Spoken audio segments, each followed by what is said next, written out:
Good morning, good evening, and good afternoon. Welcome to another review. This one had to be done, being a fan of not only the movies themselves, but I've heard great things about the books. Never read them myself, so I can't comment on any of them at all. But I was a fan of Starship Troopers. Even when I was younger, it was just cheesy fun to watch. You can't ever take that film seriously when you watch it. But I wanted to do this as a review, and thank God we actually managed to get a key at the very last minute. So Terminals, I want to just say thank you very much. If you ever get to watch this video, I appreciate the review key. It massively helps us out. So is Starship Troopers worth your money? Is it worth playing the game? Is it worth giving it a go? That's the point of just this segment review. So let me just dive straight into it. The template that we always use is the same, so we always go down the same criteria with every single game. We try to make it as fair as possible. The very first thing that we look at is the audio and the soundtrack, because the music and the audio effects mean a lot to me in video games, and it can amplify the enjoyment factor of the game. Does Starship Troopers sound great? Yes, it does. Soundtrack wise, I can't fault it at all. There's a lot of music that definitely resembles the movies, so I can't fault the soundtrack at all. I enjoyed every aspect of it. Even the gun sounds fantastic in this game as well. We went through pretty much every available gun, and they're loud, they're crisp. I did have to turn a lot of the sounds down though when I started playing, because they were very loud. But I couldn't fault any of the audio aspects for this game. The explosions were very bassy. The flamethrower even has its own realistic sound effects too.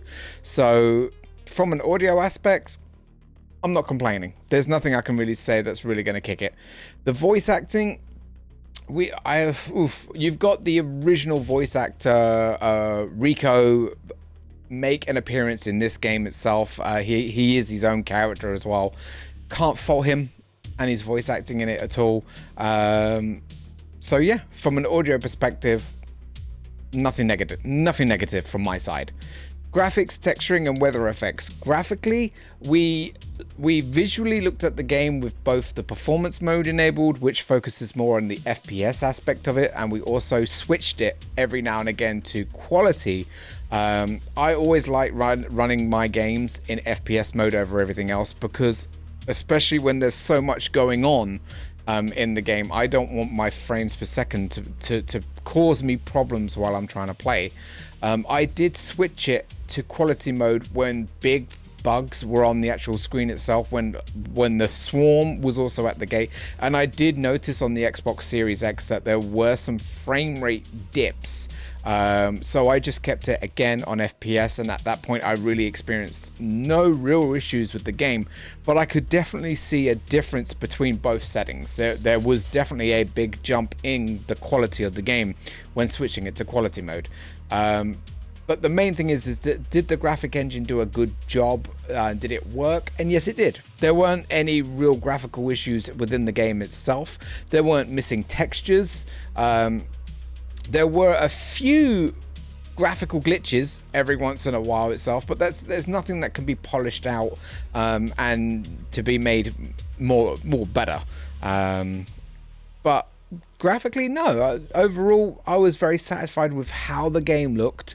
And the engine did a very good job, especially again when the swarms are big, when you've got a massive horde of bugs heading your way. It did a very good job to emulate it. We did have two full game crashes, and who knows, that could just be a corruption within the game data. It could just be a bug, I don't know, but I don't think any of it was down to the graphics side of the actual game itself.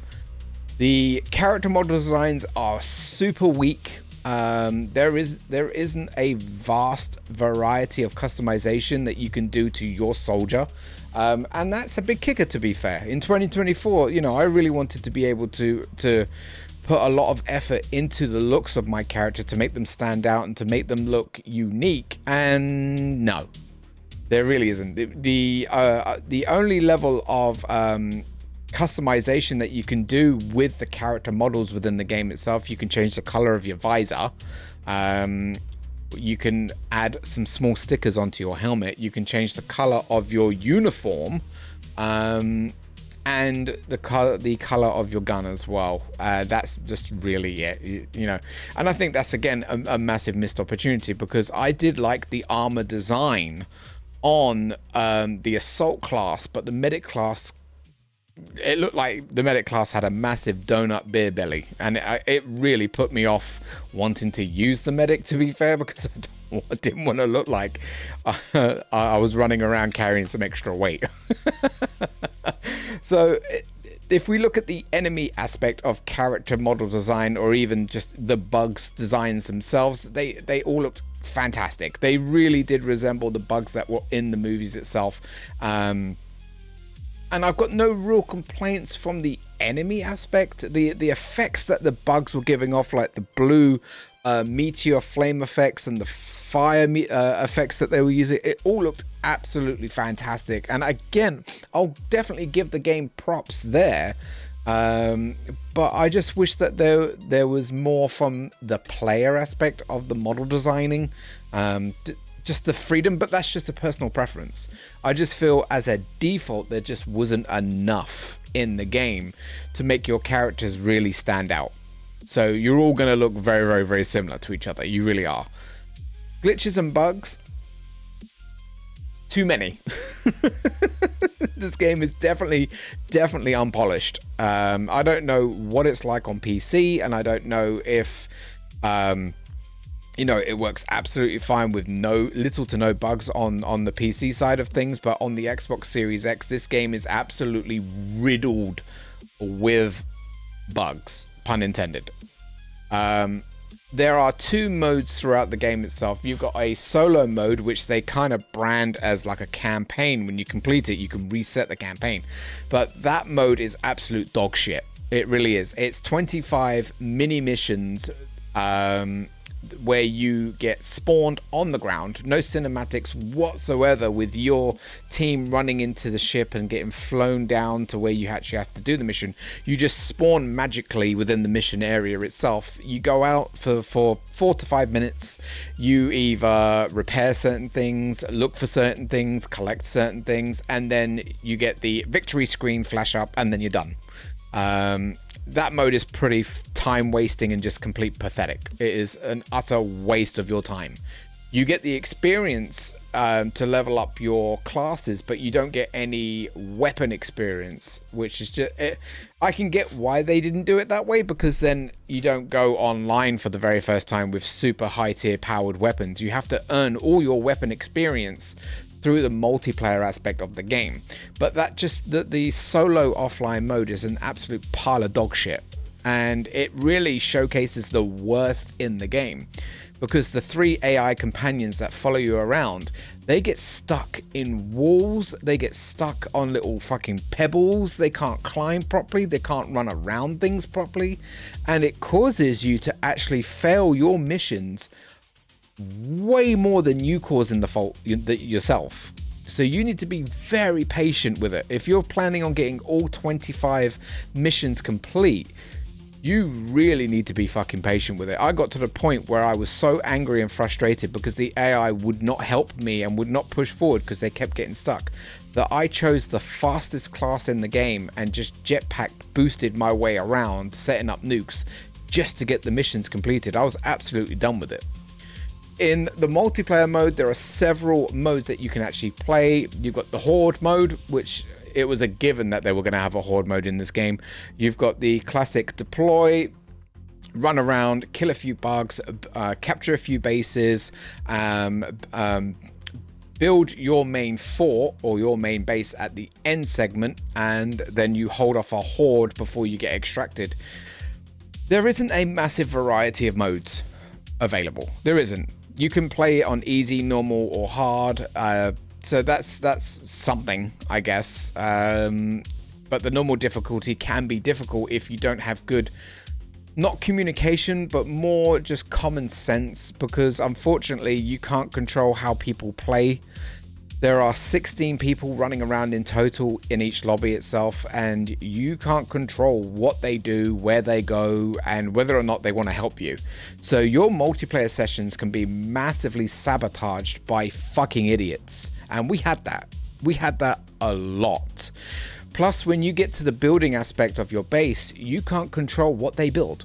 So they could put the turrets in the worst places, they could put the ammo caches in worse places, and there's nothing you can really do. You can break them down, but you get a very short window to get it built and get ready before the swarm hits you, and if you're not ready, you just all die.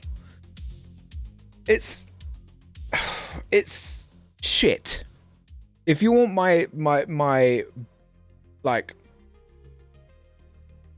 main worry about the game is just that there is hardly anything in the game for you to do, and you will get bored very, very, very quickly. There's a lot of mobs that are missing that were in the films that aren't in the game. The game has a very small amount of monsters that you're going to end up fighting, and there are no flying bugs in this game, and that was something I was really, really, really hoping for. There's no brain bugs in this game as well, which could have easily have been done. They could have even created a brand new type of bug that snatches troops and tries to drag them back to the hives, and if you don't kill them in time, you lose one of your tickets. Because every single time you die, you lose a ticket. If you lose all your tickets, it's technically just game over. But like I said, there was just so many problems with this game. A lot of the time, a lot of the bugs were just standing still, taking bullets and not really doing anything. So you can get a lot of free kills, or if that's not the case, you just get a gigantic tidal wave of bugs coming out of nowhere and just annihilating your entire team.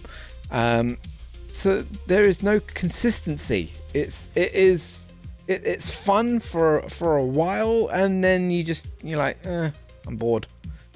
And we put around 15 hours into this game. We like I said, we completed the whole solo part, and it was just an absolute bore fest to do. There is a massive lack of weaponry in this game as well. There isn't a lot of guns that you can utilize, and unfortunately they lock guns to certain classes. So if you end up playing through all the classes and you enjoy using, let's say for example, the shotgun or the smaller carbine assault rifle, you can't give those weapons to the medic. The medic only has 2 guns. The main gun that the majority of all classes use, and one other gun, and that's it. And that also is a massive negative in this game too, because why I understand that you lock the equipment to those classes, so only medics can use the medic equipment, but not the guns. Allow the soldiers to utilize whatever guns that they want to utilize. If I want to run around with a shotgun, let me run around with a fucking shotgun. I don't see what the problem is, but it is the way it is in this game. Story, if applicable, no. There is no story, and that's a massive missed opportunity there, because again, you've got the original actor Rico voicing in this game, his own appearances in this game. You could have easily done a story where the player created their male or female soldier who gets enrolled as a cadet and has to prove themselves to Rico to be able to work under him in his own squad, or maybe into another group faction within the game itself. You could have actually had emotion in this game. You could have actually had fear and loss in this game, but there is nothing relating to that whatsoever. There is no story plot. And that is another big kick in the fucking teeth, because again, I do love my stories, and it doesn't exist. Any game customization and stats building, as you level up, you unlock the weapons within that class itself, more gadgets that you can utilize, more grenades that you can utilize as well, and then you can unlock certain attachments for your gun. But there isn't a massive variety of attachments, which again is a negative. There's 1 to 2 attachments on each part of the gun, and that's it. And that's a missed opportunity. In my opinion, you could have added a lot more in the game around that aspect with the weapon increases as well. So lots more weapons and lots more weapon attachments, which makes it more unique again. But no, there's none of that. There's hardly any color cosmetics, and the rest are all locked behind paywalls. Unfortunately, they're very, very cheeky in my opinion, as well. They want around £8.40 each per cosmetic pack. And there's 4 packs, which is another 34-ish pound that you're spending on just a couple of colours. And that's just a piss take, to be fair. That's just a big piss take. And I see too much greed from that. They shouldn't be that expensive at all. Online co-op modes, features and stability. We did get booted off the game twice. I know this is a brand new game, and I know with games that have a big mass appeal where a lot of people might jump on, you can't predict how big of a community that you're going to have on your servers. So I don't know. I don't know if they had enough servers. Who knows? Either way, we were playing and we got kicked twice. Not a big deal. But you can lose some of your experience though if you were putting some time into it. And once it's gone, it's gone. So you just have to re-queue and just good luck. The purchase price, digital price, and value of content.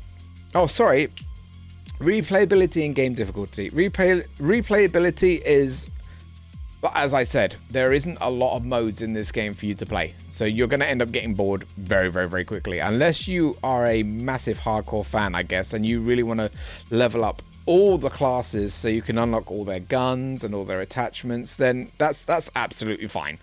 That if that's what you want to do, that's absolutely fine. That's not for me though, because I get bored very, very quickly doing the same shit over and over again. I spent most of my time in the medic class. I got to level 15, which is the maximum level that you can get. I had the most fun with the medic class. The demolition class, the flamethrower, not interested. Sniper, not interested. The tank class was quite fun, but then again, got a bit bored after a while. And it does fall down to the developers at the end of the day to keep the player interested in coming back. And I really don't have an appeal to want to jump on and just play this game anymore, because there's just nothing else for me to do. It's just the same thing over and over again. And that to me is a massive shame. Purchase price, digital price, and value of content. The game itself on Xbox is £42. And as I said, you get two modes, two main modes, and that's the offline and online play. Offline I've already talked about, online I've already talked about. And then you got the 4 DLC packs, which are all just skins and colors, and that is it. Just that they have nothing else to really offer. Do I feel the value of content is there for the £42? No, not at all. If we were talking about this in the stream today, if we were to put a price tag on what they have to offer at the moment, I wouldn't pay more than 20 quid. And that's stretching it a bit. I definitely would not be paying fucking £8.40 for some color cosmetics or £34 to get them all. That's just an absolute fucking rip-off in my opinion. This game should have gone on Game Pass. I think that would have been the best thing for it, in my opinion. And then they could have, I don't know, reduced the price of the DLC cosmetics so more people would be interested in buying them and spending their money there. But I don't know. I'm hugely conflicted because I'm angry and I'm upset because I wanted this to be an incredible game and we were served fuck all, to be fair. There are many free-to-play games out there that have just way more content in them and are less buggy, and pun intended.